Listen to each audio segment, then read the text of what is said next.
through the back. So we creepin', caps are blue, so you know that we begin. In our bag for the night. Welcome to another episode of 7 p.m. in Philly. I'm your host, Steve. And today, I have a very special person here next to me who's on the pod with me today. He is one of the thoughtfulest kids that I know, one of the smartest ladies, man. He is my son, Travis. Travis, welcome to the pod, man. Thank you for having me. Absolutely, man. So let's get right into it, man. So this episode is just father and son. I wanted to bring him on the pod. I just wanted to get him on here. Me and Travis always have really good conversations. So I just wanted to bring him on the pod today. So let's get right into it, man. So Travis, Valentine's Day just passed. Yes.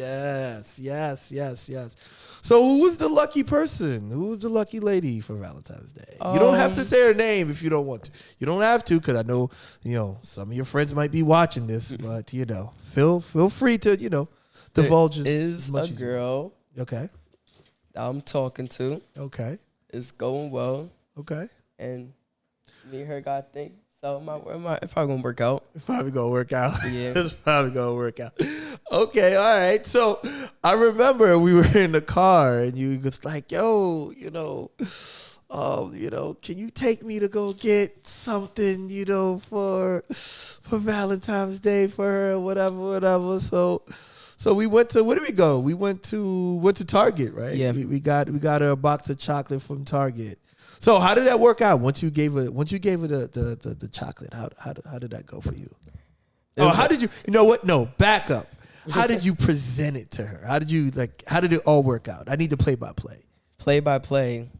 So before even the day, like before the school day, the night before that, I wrote a note just saying some stuff. Yeah. And then had a piece of tape, put it on there. Okay. Then in the morning, I put it in the bag to try and hide it. Yeah. So then the morning comes, wait for her to come up to the class. Everybody sent to their seat. Yeah. She had, obviously, a girl always have their girlfriend group around her. So I had to do it in front of them. Okay. So I put it in my locker because I had these main lockers. Yeah. Put it in my locker. So when she got there, I came out, still had it in the bag. Yeah. So nobody could see it. I walked up to her and she said, I got you something for Valentine's Day. Yeah. She said, really? Yeah. And I said, yeah, I gave her to her. And I said, don't read the note until you're by yourself. Yeah. Not like anything crazy on it. Yeah. But I was just telling her to read the note until you're by yourself. She started blushing. She said, thank you. And I walked away just for her to think about it. Mm-hmm. And then after that, the day was going on. Yeah, we was just chilling. Okay. All right. That was cool. Was she really happy with the gift or so? Yeah, she was. She was cool. She was cool with it. So how long have you guys been talking for now? We've been talking for like a week now. A week? Mm-hmm. A week? Nah, you've been talking longer than that, no?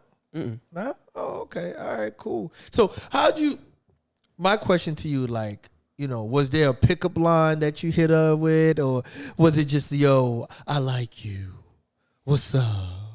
How did it work out? I didn't really use pickup lines. Okay. She kind of just fell into my arms. Okay. Because before we were just friends, and then she started liking me, and I could tell. She started liking me because there's you could tell because there's some parts. Yeah.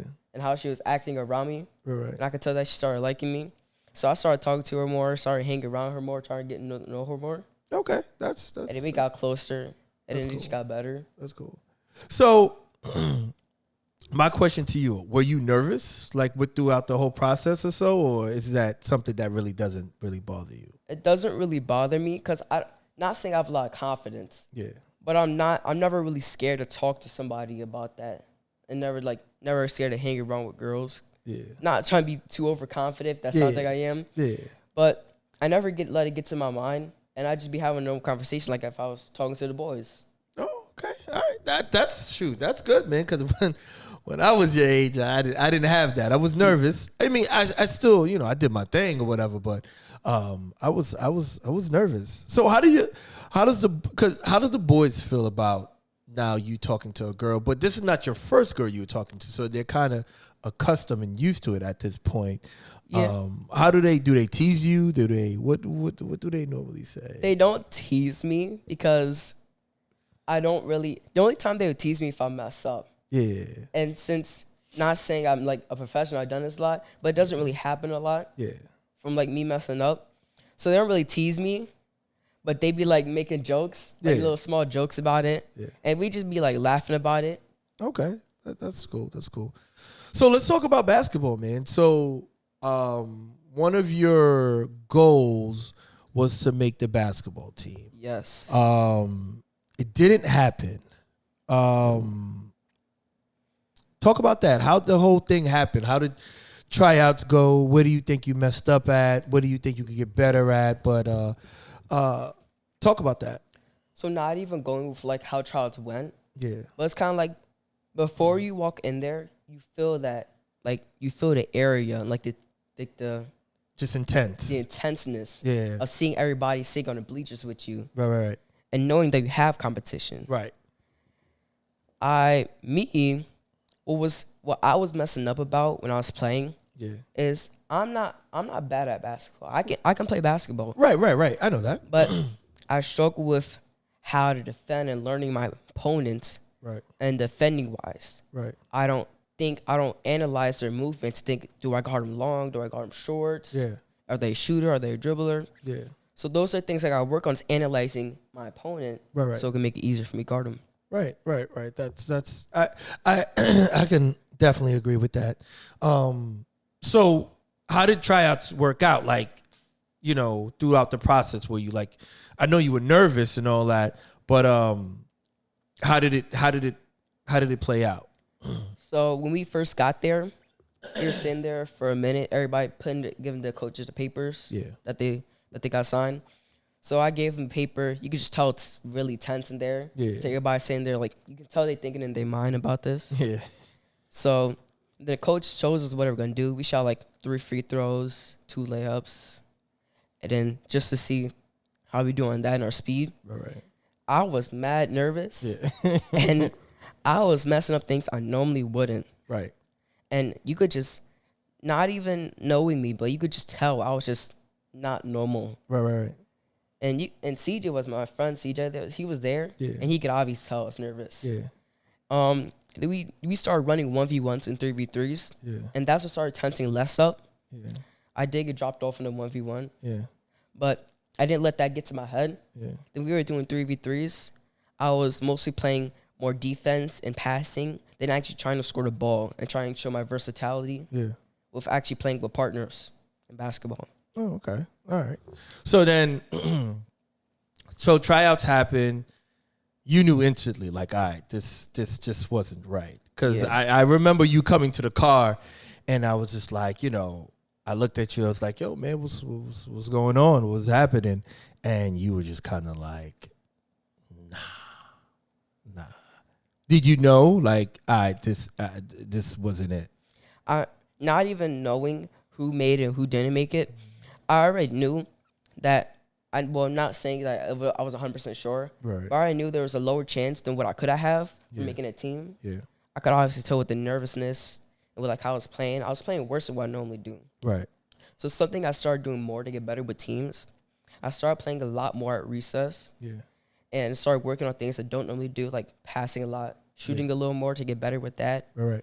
And just running pick and rolls more often, because that's something I never did before. Right. And that you have to learn if you want to play with teammates. Right.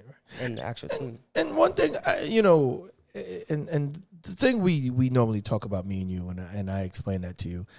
You just started playing basketball. Yeah. So and I'm proud of you for this, because you just started playing basketball. What, last year or so? That's when we really started doing our thing. And you've made it really far. You've taken extraordinary heights, getting to where you're at. You took an extraordinary strides in getting to where you're at. And one advice I can give you is just keep doing it. Keep doing what you're doing. If you've gotten this good within a summer, you know, you don't know what, you know, this summer is going to be for you and the next summer. So one advice I would definitely give to you is keep at it for sure. A lot of people think when like they're practicing basketball, like if they just do it for a lot of times, they'll just get way better. Yeah. And it's not. It's like that process, but it's not that easy to like say. Practicing basketball and learning the basics are way harder than you actually think it is. Right, absolutely. Because it's like, obviously dribbling is one of the harder things to do when you first start golf. I went from like doubling when I dribble to now being able to get by my opponent easily. Right.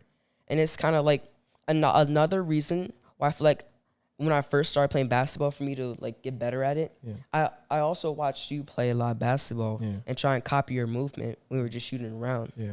And that's why when you first noticed, I wanted to learn how to do a layup. Right. I saw you doing a game. I tried doing a court and he said, "Are you trying to do a layup?" And I said, "Yeah." And then we started learning that after that. Yeah. One of the harder things one of the easier things I should say first is I think defense is one of my number one things in basketball. I think it's kind of a natural thing to know when to switch opponents from when you're playing with teammates, knowing how to guard my teammates on defense-wise. But I feel like I kind of struggle with offense-wise of learning how to get to the rack or just shooting in general. Right. No, one thing I will say, like, just watching you play, and I think you should just definitely keep doing it, keep practicing.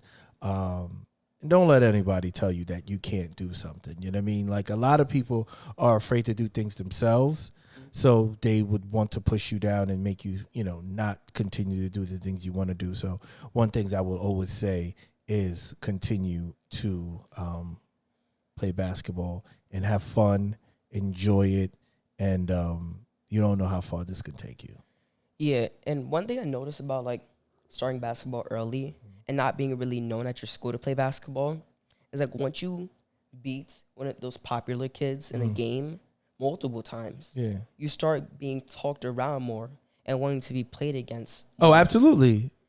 And then, like, you notice, you didn't even know I play basketball before I went against you. Right. Now I go against you and I beat you. Now you want to keep going to try and get your revenge. Right. Oh, yeah, that's always how it is. Like, it's kind of like, well, I didn't expect him to beat me. He doesn't look like someone that plays basketball, so I'm going to play him, and I'm going to win. Like, a lot of people don't want to play people that they're not going to win against. So at the end of the day, it's like, oh, I'm going to play you, and then you end up busting my ass, and it's kind of like, oh, shit, like, Jesus, what happened? You know what I mean? So it's definitely... It's definitely tough when someone plays you not knowing that they think they're gonna win, but when it doesn't happen that way, it sucks. One thing about, like, fighting people that are, like, worse than you, now you try to go against people that are better than you. Yeah. You don't ever gain any, like, IQ in basketball because you just go against somebody you can easily make a jump shot over or go by. Right. But when you go against somebody better than you, you actually have to think about what you're going to do and actually make a good move while just not, like, trying to drive by to the rack. Right. Absolutely, man. Absolutely. So yeah, but like I said, man, just keep doing it. Keep practicing. Keep doing what you're doing. And yeah. So, but moving on, you're a big brother. Yes, I am. You're a big brother. How do you feel about being a big brother? I feel like being a big brother brings a lot of things on the table now with you and how you are, because you have to show an example and show good examples. And also, you have to provide that protection and that good feeling in your younger brother or sister to know that they have somebody to protect them and talk to. Yeah. Even when they're a baby, you still have to, like, protect them with your life. Right. That's really big of you, man. A lot of kids don't think like that, man. And it's kind of like, do you ever feel different that, like, because for the longest you were the only child. Yeah. So do you ever feel different now? Is it a better feeling, or is it just a different feeling, or is it just kind of like, like, now you're not the only child anymore? How do you feel about that? I feel better that I didn't want to be the only child. I wanted a person I could talk to. Right. And, like, talk to y'all about. And having a younger sibling it's also fun watching them grow and advance in what they're doing. Right. But it does take away some things that you get from being a single child. Right. Single child brings benefits of getting more attention from parents. Right. But also you feel a little lonelier. Yeah. Because you don't have anybody that's close to you to talk to, except for like friends. Right. Yeah, no, absolutely. I mean, coming from, I had 2 older brothers, but they were way older than me, so it made it tough. So I understand what it is like in a sense to be a only child in a sense for a while, even though I had 2 older brothers. But I relied a lot on my friends. I mean, I feel like my friends were the ones that kind of held me down, and we kind of all grew up together in a sense. Mm-hmm. So, but I will say you're from watching you with your sister. I think you're a really good big brother, and you do a really good job. And I think she's gonna be really good having you around. Thank you. Yeah. So. But there are a couple of days where I do get annoyed at her. I still push through and take care of her. Yeah. No, at the end of the day, she's still a baby. So I definitely know that these things are going to happen. So one thing I've noticed, not recently, but not too long ago, that you're into music now. You're really into music. Who's your favorite artist now? My favorite artist now? I'm really liking Kendrick Lamar right now. Yeah.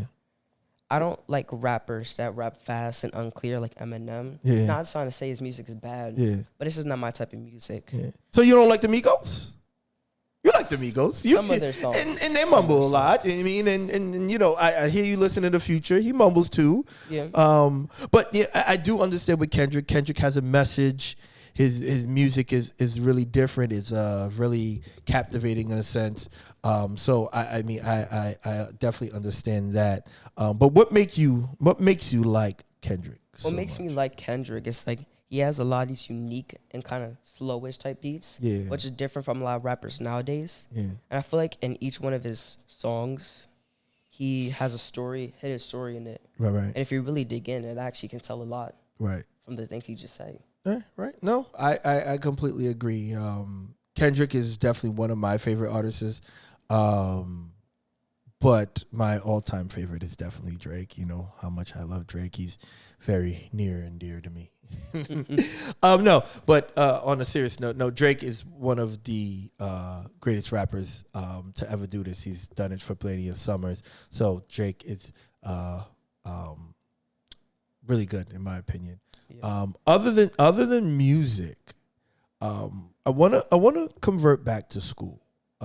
My question for you with school, like now you're in the 7th? You're getting ready to go to 8th grade. Do you feel any pressures in school, like things that you have to do, or just in general, like, oh, I gotta be cool, or I gotta wear this, or I gotta wear that? Are you starting to feel those type of pressures now? You kind of feel those, but it's not even like popularity or other people opinions. It's like having that feeling from going to like these grades where you weren't trying and you didn't have to try because like it's like you're in 1st grade, they don't expect you to do that right. And then you go to 7th grade and you're like, they need you to do good to get into a good high school, right. And then that pressure going on to you out of nowhere kind of makes it a little harder for you to work like you normally do, right? But for me, I feel like I kind of need somebody to talk to when I do work, because a lot of things that happen to me and people my age, they struggle with putting things in their mind on paper or like typing. So you kind of need a person to talk it out and then put it on there. No, I get it. Because me, I'm a better speaker than I am a typer. Same. So, I mean, I like to talk it out. Like, even like, coming up with episodes and coming up with content, like most of the time I talk to myself, like either I'm in the shower or I'm laying down or I'm driving home from work. And so I think that's when I come up with all the stuff, creating content is just pretty much talking to myself. And then once I have something and it's kind of like, all right, you know what? Let me write this down. let me pull out my notepad. So I do feel you with that. But other than that, do you feel any other pressures? Like, okay, like high school's coming up soon. You got one more year, and then boom, high school. Like, what do you think that's gonna be like?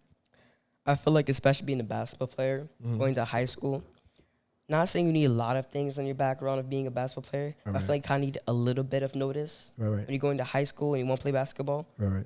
Like, you kind of want to be known for being a decent, like a role player or like a star, which will give you a boost. Because people, coaches in high school, they need scorers and defenders. They need a versatile player. Right. So if you show that before you go to high school, and they see that, then that could probably give you a higher chance. Right. Make you seem better in their opinion. No, I completely understand. So do you so when you think of high school, do you think of any of the, do girls pop in your head like, oh, the girls are gonna be different in high school?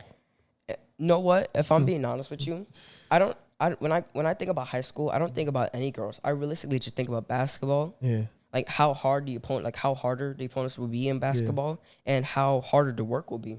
Got you. Okay. I mean, that's definitely what, us as parents want to hear is work, basketball, not focus on the girls. So yeah, no, I definitely get it, and I understand, man. But my last question for you, man, and this is I think it's father to son. As a parent, do you think there's something that I can do better? Something you can do better as a parent? Yeah. Like something that is kind of like, you know what, I wish my dad did this. Oh, I wish my mom did this. Like, what is something that you feel that I could do better? I feel like you're good at, not like talking about anything bad, but just saying things you're good at. I feel like you're good at speaking out to me and saying your truths about how you feel about things I do. Right. And just helping me out with stuff. Right. But one thing I will point out that isn't that strong. Yeah. But sometimes when I'm like around you, sometimes you kind of judge me. Yeah. And that puts a lot of load on my back, thinking like I'm not doing good enough at this thing, and I should work on it a lot harder. Right. And that's just the vibe I get when you do that thing sometimes. Yeah. No, I mean, I get that.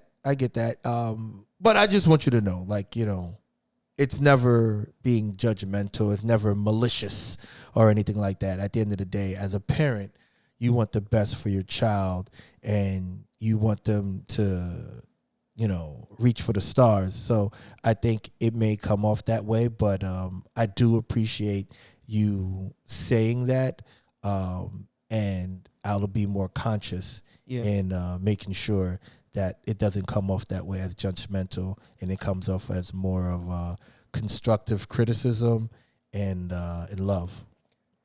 I feel you, but I got a question for you. What question you got? Do you feel like normal parenting and parenting like a basketball player, is there any different things about that? What do you mean, like when you're parenting somebody that wants to play basketball, and just like a person that doesn't want to play basketball? Do you think there's anything different between those? Yes, because for me, it's like, I feel like when it comes to parenting a child that wants to play sports, it's tough because you have to be honest. Because if I'm not honest with you, then who's really going to be honest with you? Because a lot of people, they're not honest. They don't want to hurt your feelings. A lot of people sugarcoat stuff because, they're like, I don't want to hurt Travis' feelings.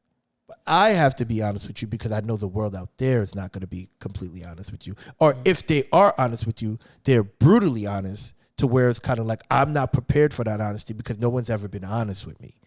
So that's why when we're practicing, it's kind of like, I'm very honest with you, because at the end of the day, like, if you're not doing something well, the other person or the coach or whoever it is, they're going to be honest with you too. And if you've never heard this before, you're going to be like, well, my dad never told me this before, or no one ever told me this before. Why are you telling me this? Now you're combative. You're like, no, everyone tells me I do everything right. And, and now you're not able to take constructive criticism. Yeah. And I was speaking off a place of experience because, I used to play basketball, and I wasn't the greatest basketball player, but, I can play pretty good. but I was used to taking constructive criticism because people told me, hey, this is what you need to work on. Hey, you're not good at that. So I was able to take it, and I think I think it made people like me more that I was able to take the constructive criticism and not be upset about it. So that's one of the things I try to instill in you, to be able to take that constructive criticism and not take it as a form of disrespect or anger, or someone's trying to just blatantly hurt your feelings. Yeah. So that's my thing for you. But I think you do really well with that. I think sometimes you do shut down, and you're kind of like, you become like a deer in headlights, like, all right, I don't know what to do, or you're nervous, or you're in your own head. Nah, man, I think you should just play your game and just take it one step at a time, and just know that you're not going to be able to do everything in one shot, you know? So, but that was my last question, man. But I want to thank you for pulling up to the pod with me. You always have a seat here. You're always welcome to pull up, and we'll have these conversations. We'll keep the people informed as far as everything goes. Do you have anything to say before we get out of here?